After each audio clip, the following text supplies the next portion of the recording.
The man has raised his hands. You know what that means. Time to get to work. And we are ready to run. Literally. Donovan Bailey Running Things back at it again. Jason Portuondo alongside the living legend. And we are on the eve of the Paris Games. So I don't even have to ask you, Wagwan, how you doing? None of that. I know the way you're feeling because you walked in just looking like a different man today. You know what? You know what's really funny? And the people obviously that know me, they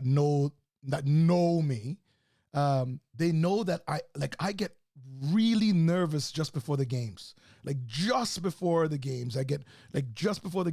And then as soon as my first round goes, then I'm completely calm. Like my heart rate drops to like 34. What? Yeah, man. Yeah. 34? Yes. Well, damn near dead. Yes. Yes. I'm just saying to you that. So funny. It's the same way, Jason. I mean, I feel like, you know what? It's almost like I was training or we were training and preparing for the games. And now, when in anticipation of, the opening ceremonies happening tomorrow, and then it's about to start. I mean, obviously we're a little ways away from track, but it's about to start. That nervousness just comes there. So that competitive thing is still within me, man. That fire is still there, and I'm looking forward to some incredible performances. So yeah, I'm looking forward to that. To answer your short question, I don't think you asked me a question. I didn't even ask you a question. I just said you look like a different man because you know what? I'm ready. All the big time players know when it's game time. We're going to talk about a huge performance. A personal best. Not often you get a personal best right before the Olympics. That's what we have coming up on this edition of the program. We will talk Noah Lyles. We will talk Gabby Thomas. We'll talk predictions. Are we talking predictions? Sure. We'll talk about the players. Yeah, we'll talk about the players. Yeah, let's just say that. I'm Switzerland, apparently. Okay. Who's going to be carrying the flags? We got that news now. Andre de Grasse, that's pretty cool. LeBron James. Yeah. Name Coco also Gauff, mentioned. I think that's excellent. Right. This is awesome. So, as we all know, the Olympics is all about the fanfare. It's not just the athletes. We got, all the celebrities. And, of course, Paris provides the perfect backdrop. For sure. I mean, you know what? All roads lead to Paris. Sounds like everything's organized. I mean, there are kids that are there in the village posting, their sleeping quarters and their eating quarters. I mean, obviously, this is a little different with smartphones than when I was here. Like, it's a little different now than when I was there, which could be good and could be in a lot of trouble. You could get in a lot of trouble. But yeah, I mean, it seems like all the people that are there, all the kids that are there getting ready to compete, or all the men and women that are there getting ready to compete. So yeah, man, Paris, all roads lead to Paris, and it sounds like they're ready to go as much as these athletes are. Not to slight the Winter Games, but there's no comparison, in my opinion. I mean, well, there's the Olympics, and then there's a Winter Olympics, Jason. I think that you need to understand. Okay, yes, okay. There is the Olympics, right, and then its younger stepbrother, the Winter Olympics. Ooh. No, that's facts, dude. I mean, you've got 15,000 athletes in the Olympics, and I believe you have about 3,000 or 4,000 in the winter. So that's what I'm saying to you. I'm not being petty. Right. Well, I guess less events when snow is involved, right? I mean, well, it's. Would you run 100 in the snow? I would not, but I'm assuming that if someone said they're going to give me $10 million to run 100 meters, and there's going to be other athletes running in the snow, and we have snow spikes and a snow track, then maybe. You know what, Jason? I'll tell you what I remember having this conversation with Katrina Lemay-Dome, fabulous speed skater. A while back, yes. Yeah. I think that it would be great to see like the top 8 sprinters in the world. I think it'd be great to see them do like skate, like speed skate, like 100 meters on a straight line. I think that would be pretty cool. I watch her do anything. She is one of my favorites. I would. Oh yeah, she back in the day was just phenomenal. Katrina Lemay-Dome is good to watch doing anything. It's good. Let's just leave it at that. We are here to preview the games of 2024, but before we do that, we need to review what recently happened Diamond League-wise. We talked about Noah Lyles putting up that PB. Let's get the race call and then hear what he had to say about the start and what's ahead. Well, a good start from Lyles. Also going really well, Tebogo. Tebogo leading the moment. Here comes Lyles, though, easing through, going well on their side. Simbine, but Lyles is going to take it, and he runs 9.80. And that is the third fastest time in the world this year. It's the season's best for Lyles, and in fact, it's a personal best for Lyles. 9.81 is confirmed.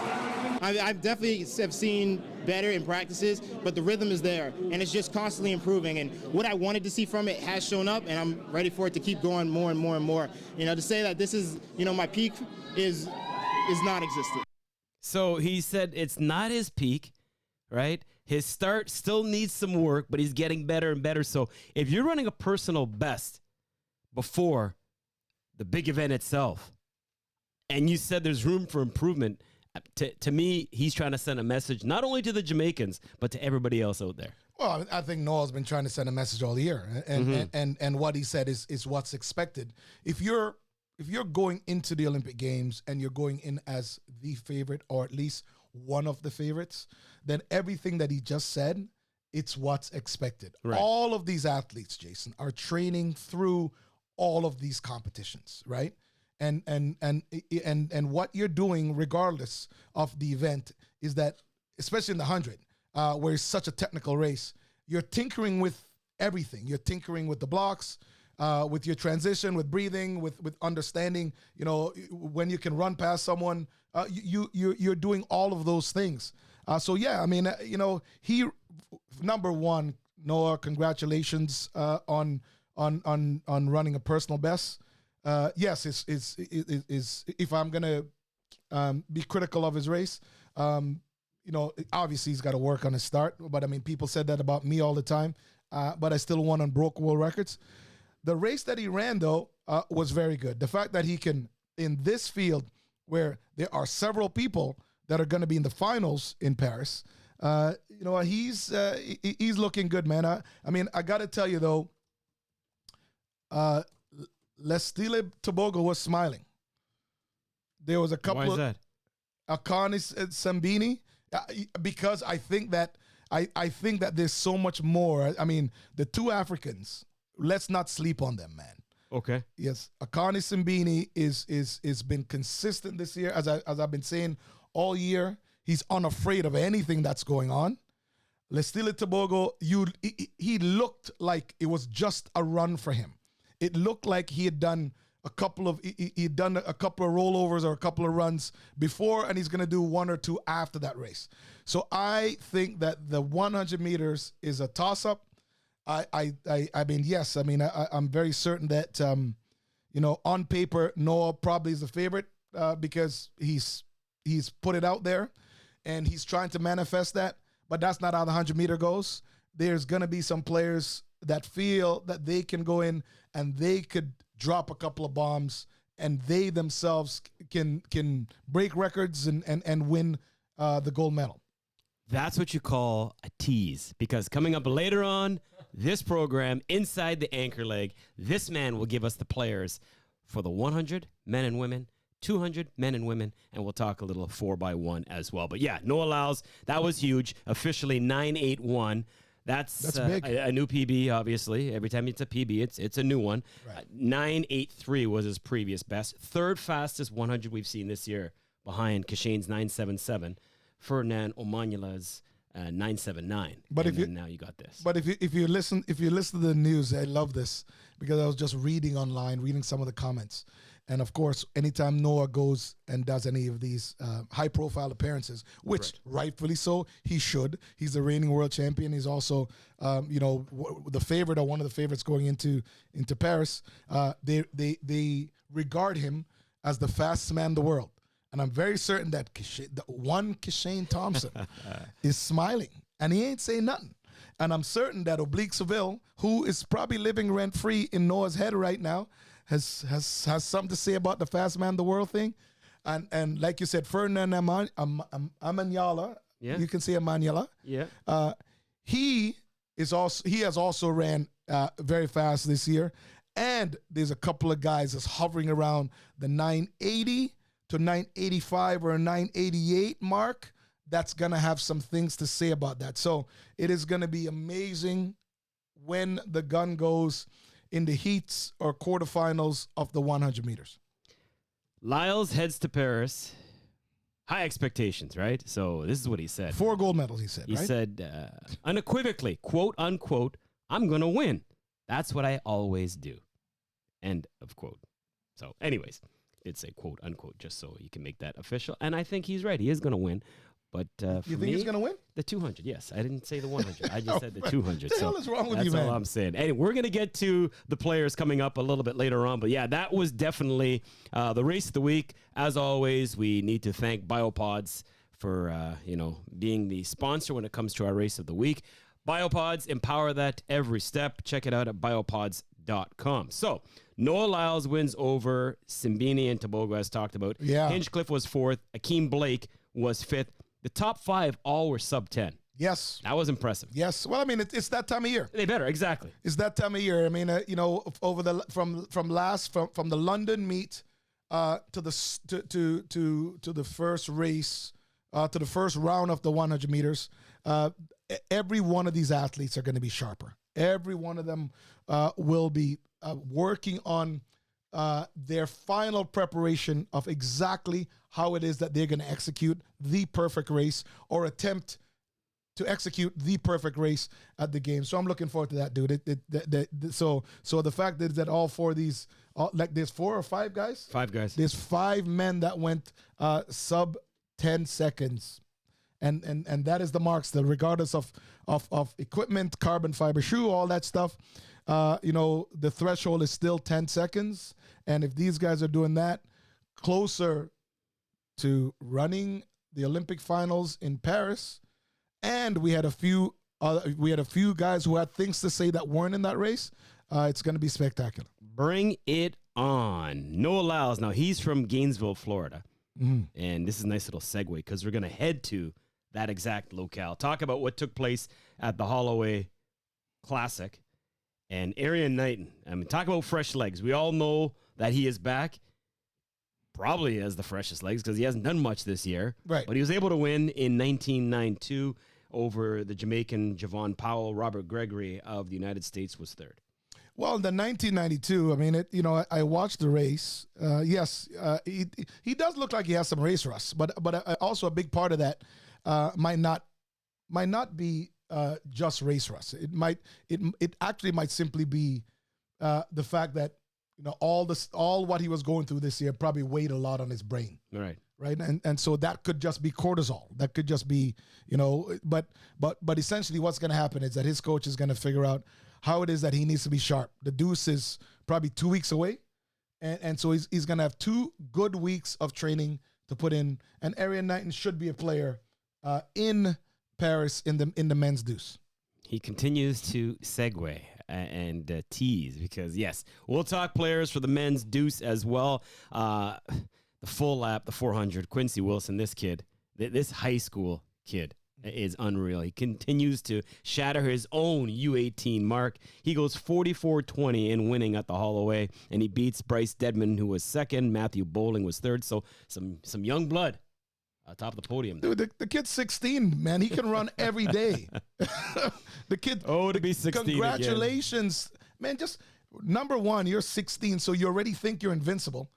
Just let him out there, man. So this kid's great, and certainly, future legend.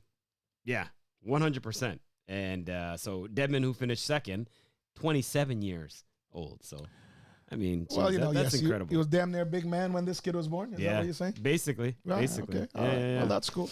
I mean, it's all good, man. Keep cheering the young kid on. Now, race of the week was Noah Lyles, just because he put up the PB and he looked really good doing it. But my goodness, it was a tough call because what took place also in London, the half lap for the ladies. Oh, my goodness. I thought Gabby Thomas was beat. Looked like Julien Alfred was home and hosed. Home and hose, what's that? That's a racing term, which means you horse racing. Right, horse racing.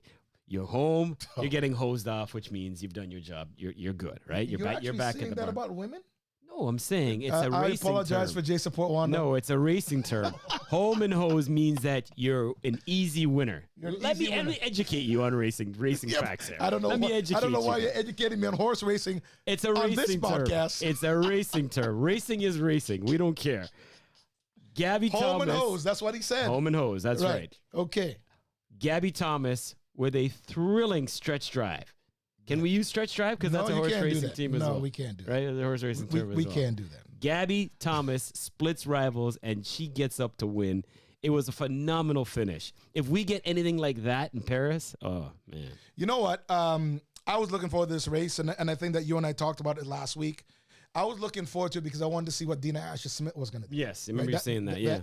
And I just want to, because hometown, like that hometown pressure, Yep. but that 6 man in the stands that you can get that different level of electricity from, fantastic. And I'm telling you, yes, I did start this chat now on Dina Asher-Smith, and she's not the winner. Right. But I have to start with her because I'm saying to you that she probably ran the greatest turn I've ever seen a woman run, ever. Okay. Right? Obviously, the pressures of home, the excitement of home. Her transition probably didn't go as well as she wanted it to because she ran out of gas a little bit at the end. But she ran a spectacular race, so congratulations to her. And certainly her coach or her team can put together a fantastic race strategy going into Paris. Gabby is a fantastic dude. I mean, mind you, I think they're all trained together. Doesn't Gabby, Julien, and Probably. and Dina? I think they all train together. Anyways, either way, they all train in Texas. That I know. Gabby is obviously putting together a fantastic season, and she is one of the favorites to win the women's 200 meters. She looked very good coming off the turn, and she powered her way home. But I got to tell you, Julien Alfred, don't sleep on her, man. Don't sleep on her, because I think she kind of looked over the last 10 meters, last 15 meters at Gabby with a smile also. And when I see athletes smiling at this point during the season, going into a major championships, there's a certain confidence and a certain level of comfort that they have. Right. And so I think that Dina is going to play a bigger role in Paris. I think that Gabby's certainly one of the favorites, but you got to put Julien Alfred in as another one of the people that are vying not only for a podium position, which would have been the first to get for her country of St. Lucia, but she wants to win. Oh, yeah. She wants to win. Oh, I hear you. And, watching that race, you talked about, some great performances there. At one point, I'm thinking, okay, no, she's going to win. Then the next moment down the lane, I'm thinking, can I say down the lane? Yes, you can. There are lanes. Okay, and you do believe that both athletes, human and equine, run on tracks, right? So we can. One runs on. There, right? Well, no, one runs on a track that's not well. I don't know if horses are allowed to. Why are we having this conversation? Anyways, because I'm just trying to prove to you. Well, racing, you can't prove racing, any. You racing, cannot. No, racing. it's not. I mean, you athletes have lane assignments. Right. I don't believe that I've ever seen a horse run in an assigned lane. Well, just to start the race, and after that, although the richest race in the world is $20 million for a horse. Anyways, we won't even go there because you're gonna. Did you just put a dollar figure on human beings? No, is there a $20 million track event? Well, they're $20 million athletes like the ones we just talked about. You can't endorse horses, that's why. Anyways, we're going to endorse horse. Anyways. All comments on Jason Portuondo, yes, please. That's right. You need to broaden your horizons and realize, track athletes come in various That horses run on mud and athletes run and professional runners. They run on mud. See that? See, I knew it. But yeah, no, I mean, Gabby Thomas, that was phenomenal. That was a hell of a race. I cannot wait. Momentarily, we're going to get your players in terms of the 1 and the 2 as talked about inside the stretch drive. Need to just quickly mention some other big performances. Matthew Hudson-Smith. Wow. Yeah. That was looking phenomenal. Looking great. Yeah. You put up a PB and a meet record, a world lead, all them good things. Mm-hmm. Phenomenal there. We talked about as well, you and I off camera a second ago, Keely Hodgkinson. Was able to win with a world lead as well, a meet record, a national record, a personal best. That was phenomenal. In the 800, you know, I was expecting more. Just kind of switching gears. Athing Mo, you know, didn't come up with that revenge tour as you talked about in the Holloway. Yeah, but the revenge tour is not. It's not yet, dude. I mean, I'm saying to you that obviously there's a. You know what? Anytime that you have high expectations, the next race is always going to be flat. If you run really fast, or you have high expectations, then your next race. I'm just talking about. That's called the bounce. Sure. Yeah. Is that a horse? No. Okay. All right. Either way, yeah. Jason the horseman. After a peak performance, your next one sometimes isn't as good. Jason the horseman, and his journalistic ways. Yes. He can't get out of his own way. You know, I say this all the time. One can get out of his own way. He's right here. Yes. You know what? Listen, I think Mo is gonna be on a revenge tour post Olympics. Right. Kristen Coleman is gonna be on a revenge tour post Olympics. So I know. So for all, and also Jason, thank you for sharing those other athletes who did very well. Yeah. But yeah, got more. Got two more. Those are the two athletes I think that's going to go on an absolute massive revenge tour at post Olympics. Nikisha Price, world lead, meeting record, national record, personal best. She beats Natalia Kaczmarek. Mm-hmm. Price is a kid. She's a kid. Price won the NCAA tournament. Jamaican rewriting the record books for that little island that produced champions. And that little island. That little island that produced champions. You know what? Yeah, man. And she's certainly, one of the favorites anyways, on the 4 flat to do some damage. I mean, again, don't be surprised if she finishes at the top of the podium. Femke Bol, 400 hurdles. Solid. Just that there's somebody else in there who's pretty good as well. All right, we have waited long enough. Let's get to what I want to discuss. Running the anchor leg with this guy. A clean exchange with Donovan Bailey is pouring it on. Donovan Bailey pouring it on. We're going to wrap this segment with a little 4x1 talk, which you anchored, obviously, back in the day for Canada victoriously. Men's 100, we've talked about some of the players. Maybe you can give me a few more. I'm going to give you my pick and my dark horse, but you can go first. Maybe some of the guys we didn't talk about. We've covered Lyles. We've covered Blake. We've covered Tebogo. I know you're a fan of Marcell Jacobs as well. So players. I'm going to make it real quick. Okay. I'm going to make it real quick. Perfect. I believe that Kishane Thompson has the ability to run 9.6. Okay. I think that Oblique Seville is going to be 9.7 shape at minimum. Obviously, Noah Lyles, we talked about.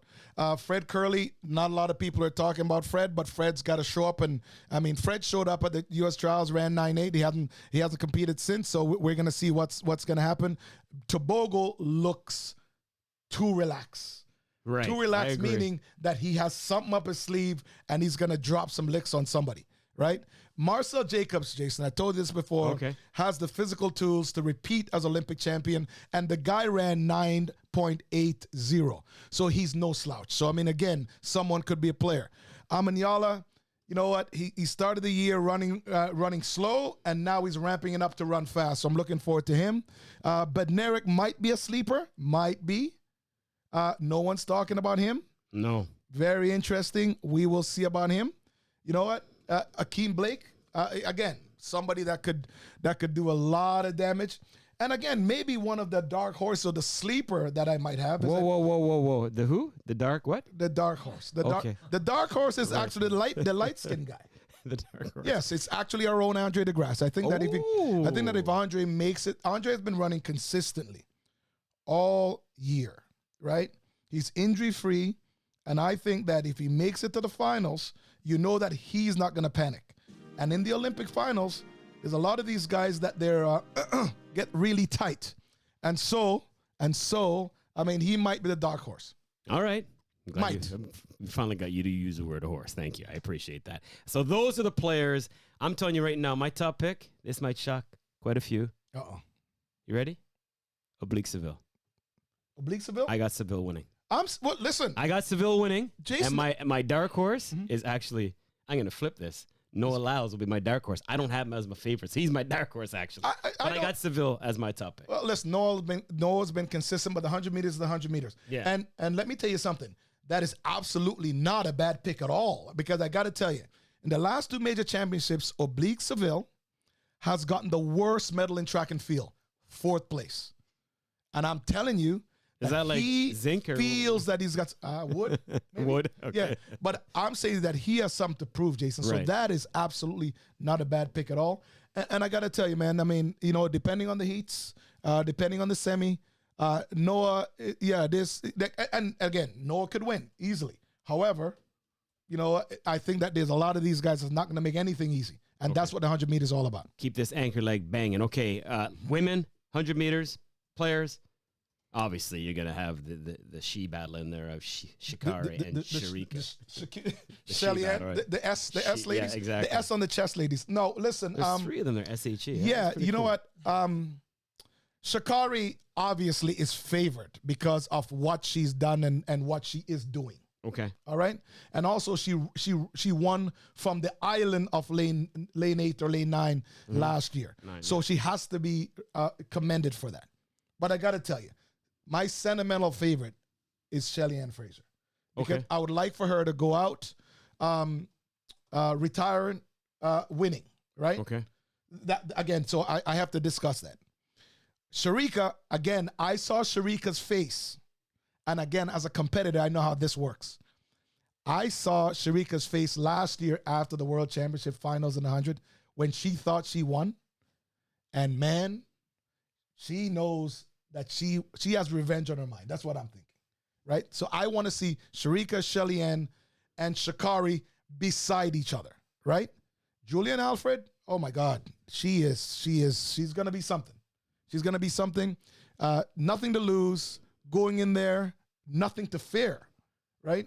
And very prepared, as we just talked about what she did in London. Dina Asher-Smith, Melissa Jefferson, who is you know what, could be a dark horse for me. In the women's, Talu is gonna do an incredible job. So ultimately for me, those are the players I think in our next show maybe we'll talk about who the winner is. Maybe we will, but these are the people that I think that are gonna that's gonna be significant, and I'm gonna post these, by the way. All right, sounds good. Post what, the players? I'm gonna post. I'm gonna just what I'm gonna do. So you're giving us your picture. You're not giving us your prediction. Follow me on social media, because what I've already done. I've posted ladies actually who will be the queen, who will be the fastest woman at the Olympic Games, who will be the fastest woman. You know what? So for me, it's just kind of share that with the audience, and hopefully they can pick. And I'm going to post the men's in the next day or two. All right. I'm going to go Shericka. Yes. Wow. And, that's good. Dark horse, Julien. Let's talk 200 men's. Okay. Players there. Okay. The 200 men's? Yeah. Well, you know what? Noah Lyles is, I think Noah Lyles, he's going to run 19.3 to win. You know what? But I just think that Bednarek will run him. Okay. I think that Tebogo could win. And Tebogo is going to, Tebogo is going to, Tebogo is my guy. Tebogo is my kind of guy. He's not saying much. Erriyon Knighton, maybe. Andre? But there's Andre is the reigning champion. And this is his better race. So Andre is going to get a good lane, and Andre is not just podium hunting. He wants to break his own Canadian record, and he's going to have to do that to make it onto the podium anyways. So I think Andre is the guy that you have to look out for because this, you know what, he's a veteran, and I think he wants to beat these guys. Okay. I don't see how there's only one person to have. Really? Who's going to beat Lyles? Lyles runs his race, he wins. But Bednarek, dude, something funny happens, I'll go Tebogo. You watch the U.S. trials. Tebogo, listen, think about the races that Tebogo has ran personal best this year. 400, 300, and he has not opened it up in the deuce or the 100 meter yet. Not opened it up, people, meaning that you have not seen him gone full out. Right. And so, yes. From what I've seen, they're not touching Lyles. Okay. From what I've seen. Well, I'm looking forward to that. Women's 200. Oh, man. Come on, I can't take you that long. Well, listen, Shericka is the reigning champion. That's all you need to know. Shericka is the reigning champion. She'll be going up against another woman of Jamaican heritage, Gabby Thomas. Mm-hmm. Julien Alfred. I think those, for me, those are Dina Asher-Smith, Maybe Daryl Nita. I mean, I don't know. Those are the players that I see. Okay. Those are the players. Shericka for me. I really think she's got a very, very, very strong chance of doing what Elaine Thompson-Herah did. Well, I mean, hey, if she could do that, that would be spectacular. Winning for the her. 1-2. And that'd be great. That'd be spectacular for her. Yeah. And that'd be great for Jamaica. Yes. I mean, that'd be great for her legacy, and that'd be great for history. But if Shericka doesn't win, I'm going Gabby Thomas. Okay. All right. Gabby Well, Thomas. yeah, Shericka is certainly foot speed wise. Gabby ran, 21.7. Shericka can run 21.5 all day, every day. So that's a great pick. I will hand you the baton to wrap things up. 4x1, men's and women's. Wow. You know what? Men's and women's, the team that has the greatest firepower are the U.S. Both the 100%. U.S. men's and women's. Right. Those. However, again, you can't sleep on the Brits. You can't sleep. In the men's side, you can't sleep on the Brits. You can't sleep on Canada. If you get the stick around, you'll be fine. You can't sleep on Japan. Italy is reigning champion. Right. Right. You cannot sleep on them. Remember, the U.S. has to get the stick around. They all do. Yeah, well, they have to. Yeah, well, yes, but I'm saying to you that the U.S. have a knack for not getting the stick around. Right. Okay. Or they've lost a couple of major championships because of that. On the women's side, certainly the U.S. has the most speed, but Jamaica is not far behind. And so they're not far behind. The UK team, the England team, is not far behind. So those are the three players I believe are going to be on the podium. I can't wait. I seriously, I cannot wait. I know we're on the eve of, the opening ceremonies and stuff like that, but there is so much going on. We've got so much drama heading into, these games already. A Japanese, I think she's a gymnast that was either smoking or drinking, got tossed from the team. We've Really? got, then we had the Canadians women's soccer team with a drone at the New Zealand practice, and a couple, an analyst and one member of the coaching staff got sent home. They still have a job? I don't know if they still What have a did they- job. They've been sent home, so I'm not sure if they got the total release. I think they might have. But anyways, I'm just saying, Why these though? are the Olympics. It's like the, sporting soap opera. There are going to be so many stories around these Olympic Games, as there always are, going into it, after it, and during it. It's going to be quite the spectacle over the next couple of weeks. I am looking forward to it, man, and you know what? I'm looking forward to talking to you and watching some of the competitions. Check me out on CBC. Yes, people. we'll be watching. I'll be on CBC, and Jason and I will pop in and give you some running things when we like have that. a chance. Thank you for the company, and you want to take us out? Until next time, There we go. peace out.